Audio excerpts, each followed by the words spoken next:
Hello, hi. As some of you might be aware, I founded two startups back in 2020.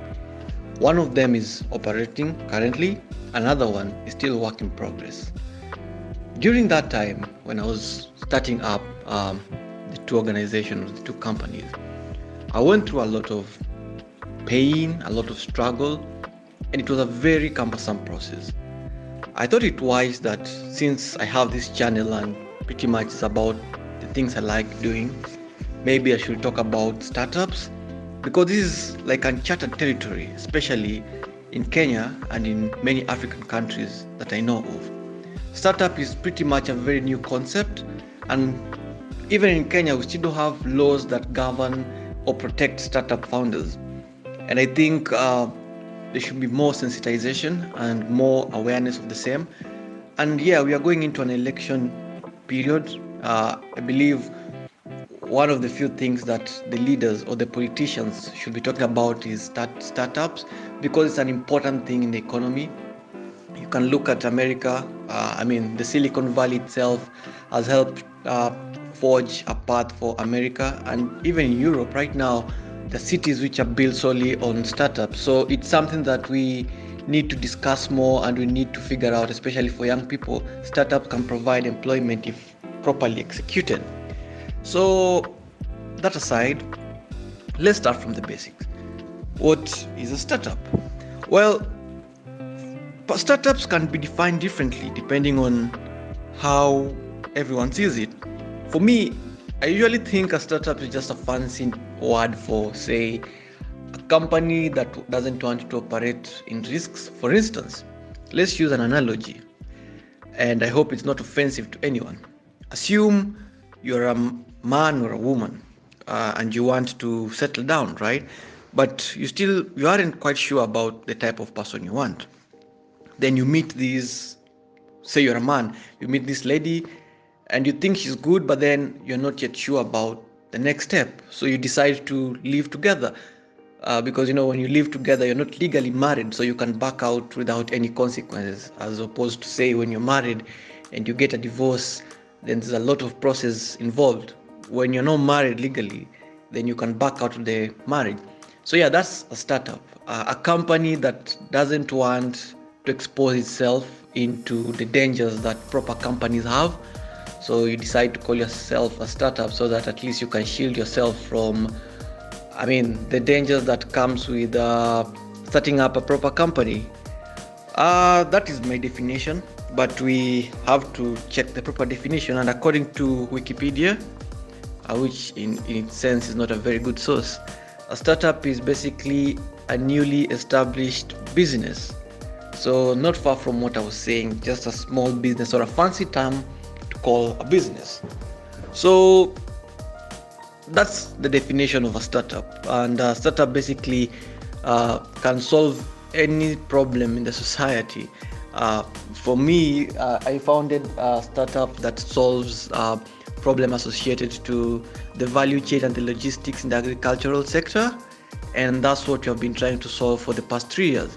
Some people will start or will establish a startup that is focused, say, on women empowerment, others on education, others on the medical field. There's so many startups, I can't mention all of them, even if I tried. So yeah, that's basically a startup. So how do you start a startup, or how do you establish one? Say you have an idea and you want to work on it, or you have identified a gap in your society and you want to capitalize on it, or you want to offer a solution and in the process probably make money out of it. So once you have established that, you will have to form a team. I wouldn't advise anyone to go solo on startups because it's not realistic. It's a company, and if you want to be serious, you need to find co-founders. Most cases, you'll find that one founder is good in the business aspect of things, and the other founder is very good in, say, the technological aspect of things. So you need someone who is good in computers, and you need someone who is good in the business, and you need someone who is good in accounting. It depends on how much you want. I'd recommend a smaller team at the beginning, because when you're starting up a startup, or you're establishing when you're establishing a startup, you have to divide, it depending on how you agree. For us at Ekosokoni, my startup is called Ekosokoni. The initial founders, we had to split the ownership of the company, depending on what everyone brought. So it's just something that all of you decide on and you go with it. Once you have found your co-founders, which we will talk about in future videos, the qualities you should look for in a co-founder. Once you find your co-founders, the next thing is to put it on paper, because this is a business and a lot of money will be involved and a lot of stakes will be involved. So you need it to be in a legally binding document. You have to write a memorandum of understanding, and you also have to file it in the registrar, the government registrar. I'm using a case example in Kenya.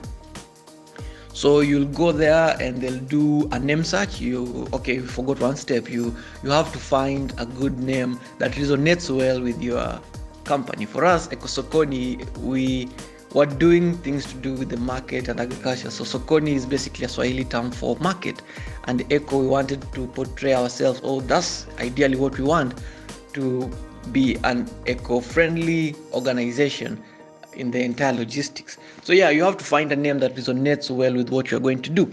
So you find, for instance, say the company name is, say, Ekosokoni, for instance, right? Then you go and do a name search. In the name search, you're usually given 3 options. So for instance, for us, we went with Ekosokoni Ukulima and Mazao platform. The second one was Ekosokoni. I don't know. There were 3 options. So you're given 3 options to choose your name, because probably your idea is not as unique as you thought, and maybe someone else had thought about it earlier on and had secured the name that you thought was yours. So you're given a chance to have 3 options in your list. Once you do that, you file it with the registrar, the company's registrar. It's an expensive process. At least for us, we spend not less than 10,000 Kenya shillings, which is very, very, very expensive. And the waiting time for us was also very long, because remember, we started this company during the COVID time and a lot of offices were not operating. It took us about 4 months to have our company registered. 4 months is such a long time for a startup, because you're working on very small margins. So basically that is what a startup is, and the process of establishing one, getting a team, and registering one. In future videos, we'll go in depth on the entire process of registering the same. We'll also look at the qualities of co-founders you should be looking for, and we'll also look at the avenues you can use to fund your startup, because as you say, startup is a very expensive affair, and most of the time you want your startups to succeed, right? So most of the time I usually see people abandon their work so that they can focus fully on the startup. I don't know what you feel about that. It's case by case. Some people see it as you want to focus more time on your startup. Others see it as a risk, and probably they want to balance the same. They want to still work while devoting part of their time on the startup. We'll venture into that deeply, but at least for now we have introduced, and at least after the end of this video, if you are watching this segment, you should at least be in the level where you know what a startup means. Again, my name is Ian Odhiambo, and I look forward to presenting this segment of startup to you.